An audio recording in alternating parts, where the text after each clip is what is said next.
નમસ્કાર, ગ્લોબલ એક્સપ્રેસમાં તમારું સ્વાગત છે. હું આપની સાથે ચેતન. આજના અમેરિકાના તારીખ 27 ઓગસ્ટ 2026ના મુખ્ય સમાચારોની આપણે વાત કરીએ તો કૈલાશ માનસરોવર યાત્રાએ ગયેલા ભારતીય અમેરિકન દંપતી સહિત સેંકડો યાત્રાળુઓ અચાનક ભેદી રીતે લાપતા થયા છે. નેપાળ તિબેટ સરહદે કુદરતે એવો કયો ભયાનક કહેર વર્તાવ્યો કે USGS પણ ચોંકી ગયું અને સેંકડો લાશ વચ્ચે પહાડોમાં દબાયેલું રહસ્ય શું છે? જાણો પૂર પાછળનું અસલી સિક્રેટ શું કહે છે, તેમની ચર્ચા. આ પછીના સમાચારોની આગળ વાત કરીએ તો અમેરિકાના ડલાસ એરપોર્ટ પર વ્હીલચેરમાંથી ઉતરીને અચાનક દોડવા લાગેલી ભારતીય મહિલાનો ભેદી વિડીયો વાયરલ થયો. શું આ કોઈ ચમત્કાર હતો કે પછી સુવિધાનો ગેરલાભ ઉઠાવ્યો? 45 સેકન્ડની આ રહસ્યમય હરકતે આખા અમેરિકામાં ભારતીયો સામે કેમ મોટો હોબાળો મચાવી દીધો છે? જુઓ આ અંદરની વાત શું કહે છે, તેમની ચર્ચા. આ પછીના સમાચારોની આગળ વાત કરીએ તો અમેરિકામાં ગમે ત્યારે કડક કાર્યવાહીનો ખતરો. માન્ય દસ્તાવેજ કે કોર્ટ કેસ ચાલતો હોવા છતાં આઈસ કઈ નવી રણનીતિ લોકોને ઝડપી રહ્યું છે? માત્ર એક ટ્રાફિક સ્ટોપ અને સીધી ધરપકડ. જુલાઈના ચોંકાવનારા આંકડાઓ પાછળનું સૌથી મોટું સિક્રેટ શું છે, તેમની ચર્ચા કરીશું. આ બધા સમાચારો આપણે વિગતે ચર્ચા કરીએ. આપ જોતા રહો ગ્લોબલ એક્સપ્રેસ.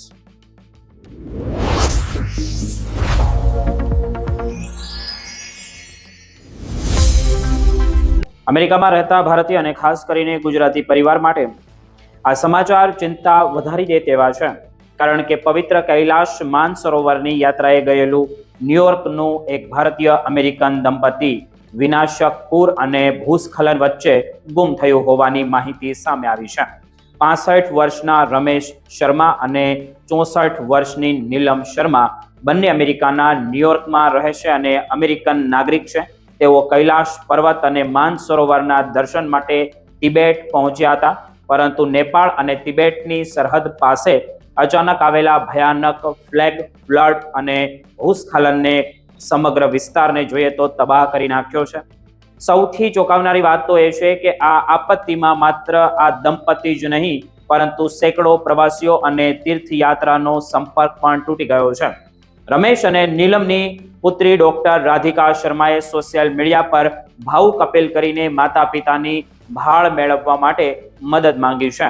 તેમણે નેપાળ, ગિરોંગ અને તિબેટના સ્થાનિક લોકો, હોસ્પિટલો, બચાવ દળો અને સરકારી તંત્રને અપીલ કરી છે કે જો તેમના માતા પિતા અંગે કોઈ માહિતી મળે તો તરત જ જાણ કરવામાં આવે. હવે અહીં સૌથી મોટો સવાલ તો એ છે કે આ વિનાશક પૂર આવ્યું કેવી રીતે અને તેમાં આટલા બધા લોકો કેમ ફસાઈ ગયા?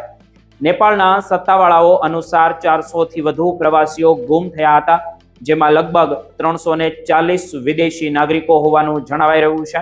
નેપાળ પોલીસ દ્વારા 157 મૃતદેહો મળી આવ્યા હોવાની પણ માહિતી સામે આવી હતી, જ્યારે નેપાળ ટુરિઝમ બોર્ડ ગુમ થયેલા લોકોમાં 47 અમેરિકન નાગરિકો હોવાની પણ માહિતી સામે આવી છે. આમાં કેટલા ભારતીય છે તેમની કોઈ હજી પુષ્ટિ થઈ નથી.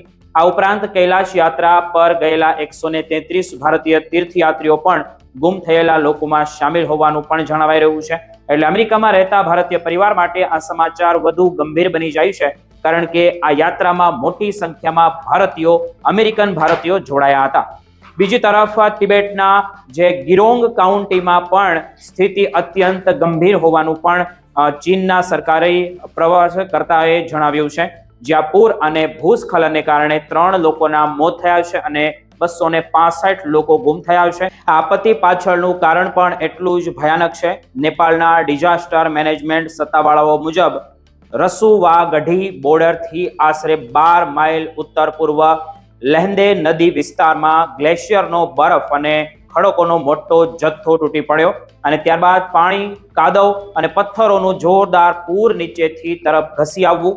આ શરૂઆતમાં 4.4ની તીવ્રતાનો ભૂકંપની વાત સામે પણ આવી હતી, પરંતુ અમેરિકન જિયોલોજિસ્ટ સર્વે જોઈએ તો USGS દ્વારા સ્પષ્ટ કરવામાં આવ્યું કે નોંધાયેલો કંપન એટલે કે ભૂકંપને કારણે નહીં, પરંતુ ગ્લેશિયર અને ખડકો તૂટી પડવાથી સર્જાયું હતું.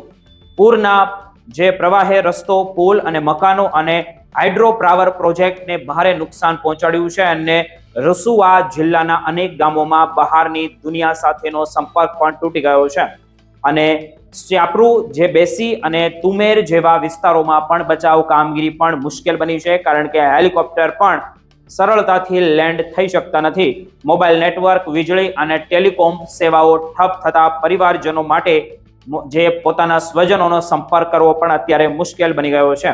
અમેરિકામાં રહેતા ભારતીયો માટે આ ઘટના એક મોટી એટલા માટે ચેતવણી છે, કારણ કે કૈલાશ માનસરોવર યાત્રાના સમયગાળા દરમિયાન ઘણા ઇન્ડિયન અમેરિકન ત્યાં ઘૂમવા જાય છે કે ફરવા જાય છે.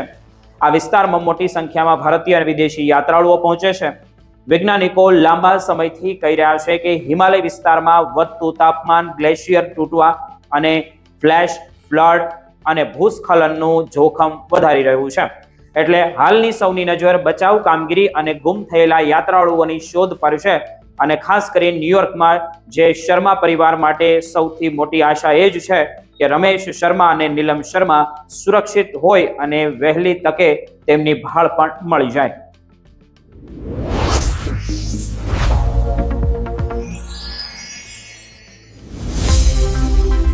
અમેરિકાના ડલાસ એરપોર્ટ પર એક ભારતીય મહિલા વ્હીલ ચેરમાં બેઠેલી જોવા મળી, પરંતુ એરપોર્ટની બહાર નીકળતાની સાથે જ જ્યારે આ મહિલા પોતાના પગે દોડવા લાગી, ચાલવા લાગી, ત્યારે સોશિયલ મીડિયા પર એવો હોબાળો મચ્યો કે આ વિડીયો લાખો લોકો સુધી પહોંચી ગયો. અને હવે સવાલ માત્ર એક મહિલાનો નથી રહ્યો આમાં, પરંતુ અમેરિકામાં રહેતા ભારતીયોની છબી અને સિવિક સેન્સ અંગે પણ ચર્ચા વધુ તેજ બની ગઈ છે. અમેરિકામાં રહેતા ભારતીયોને ખાસ કરીને ગુજરાતી પરિવારો માટે આ ઘટના ચોક્કસ વિચારવા જેવી એટલા માટે છે, કારણ કે તમે અમેરિકાના એરપોર્ટનો ઉપયોગ કરો છો ત્યારે નાની લાગતી કોઈ બાબત પણ બીજા લોકોની નજરમાં તમારા દેશ અને સમાજ વિશેની છબી બનાવી શકે છે. વાત છે ટેક્સાસના ડલાસ ફોર્ટ વર્થ ઇન્ટરનેશનલ એરપોર્ટની, જ્યાં એક ભારતીય મહિલા પોતાના પરિવાર સાથે અમેરિકા પહોંચી હતી. વાયરલ થયેલા અંદાજે 45 સેકન્ડના વિડીયોમાં મહિલા વ્હીલચેર પર બેઠેલી જોવા મળે છે અને તેની સાથે એરપોર્ટના 2 એટેન્ડન્ટ્સ પણ દેખાય છે. એક એટેન્ડન્ટ્સ લગેજ ટ્રોલી સંભાળતો જોવા મળી રહ્યો છે, જ્યારે બીજો વ્હીલચેરને આગળ લઈ જઈ રહ્યો છે. અહીં સુધી બધું જ સામાન્ય એકદમ લાગી રહ્યું છે, પરંતુ ત્યાર પછી વિડીયોમાં મહિલા વ્હીલચેર પરથી ઊભી થાય છે અને પોતાના પગે ચાલતી જોવા મળે છે. ઘરે પહોંચ્યા પછી પણ તે પોતાના પતિ સાથે ઊભા રહીને કેક કટિંગ કરતી જોવા મળી રહી છે. આ વિડીયો મહિલાની દીકરીએ સોશિયલ મીડિયા પર શેર કર્યો હોવાનું જણાવવામાં આવી રહ્યું છે અને બાદમાં ટેક્સાસ હેક્ટર નામના હેન્ડલ પરથી 24 ઓગસ્ટે શેર કર્યા પછી તેને 41 લાખથી વધુ વ્યૂઝ પણ મળ્યા હોવાનો દાવો કરવામાં આવ્યો છે. વિડીયોની સાથે કરાયેલી ટિપ્પણીમાં કટાક્ષ કરવામાં આવ્યા છે કે ડલાસ એરપોર્ટની હવામાં એવું તો શું છે કે અહીં ઉતરતા જ લોકો વ્હીલચેરમાંથી ઊભા થઈને ચાલવા લાગે છે અને આવા કેટલાક લોકો એરપોર્ટ પર આવ્યા પછી અચાનક સાજા કેમ થઈ જાય છે, તેનો આંકડો જાહેર થયો હોવો જોઈએ કે થવો જોઈએ. હવે અહીં સૌથી મહત્વની વાત સમજવા જેવી ખૂબ જરૂરી છે કે માત્ર વિડીયો જોઈને એ નક્કી કરી શકાય નહીં કે મહિલાએ વ્હીલચેરનો દુરુપયોગ કર્યો હતો.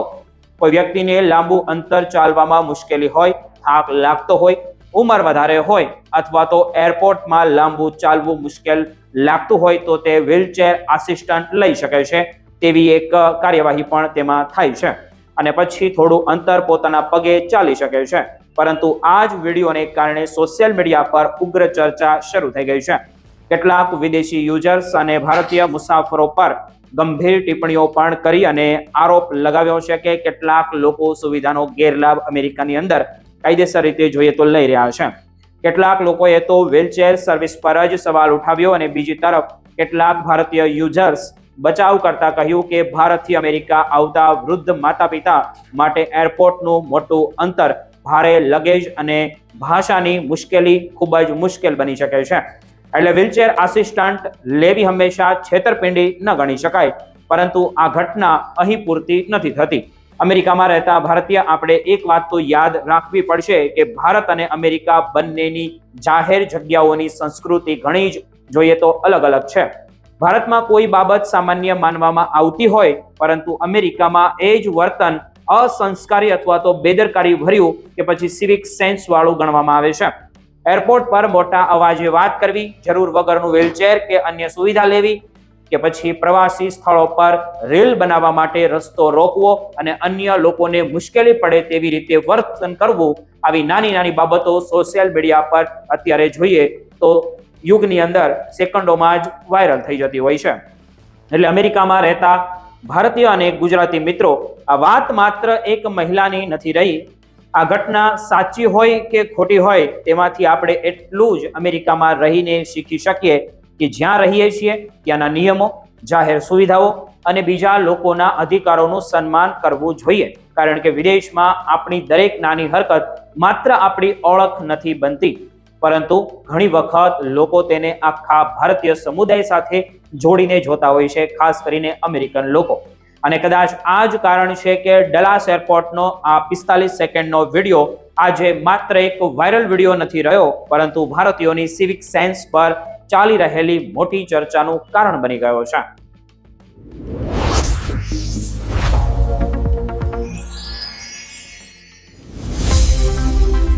અમેરિકામાં રહેતા ભારતીય અને ખાસ કરીને ગુજરાતી ભાઈઓ, જો તમને એવું લાગે છે કે તમારી પાસે અત્યારે હવે પૂરેપૂરા માન્ય દસ્તાવેજો એટલે કે હવે ઇમિગ્રેશન વિભાગની કાર્યવાહીથી કોઈ ચિંતા જ નથી, તો આ સમાચાર હવે તમને કદાચ ચોંકાવી પણ શકે છે.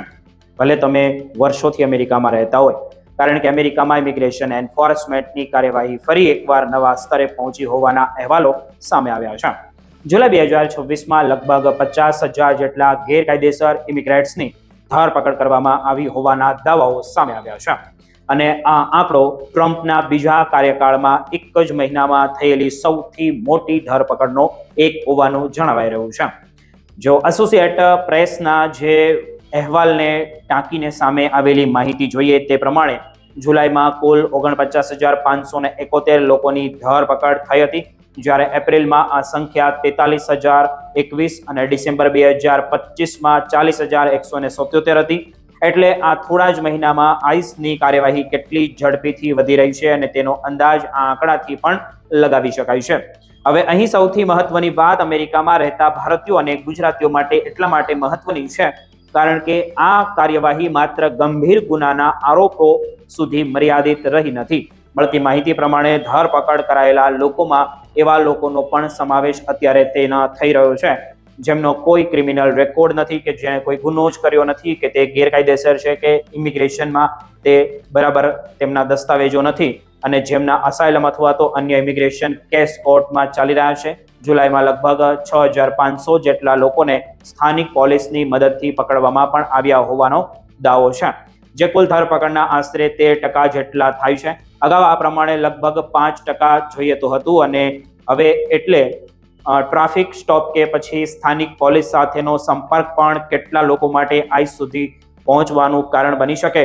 ખાસ કરીને જે ભારતીયો કે ગુજરાતીઓનો visa status, asylum case, work authorisation અને કોર્ટ ઓર્ડર અથવા અન્ય ઇમિગ્રેશન દસ્તાવેજો અંગે કોઈ પ્રશ્ન હોય તો તેમણે પોતાના કેસની સ્થિતિને હળવાશથી લેવી નહીં.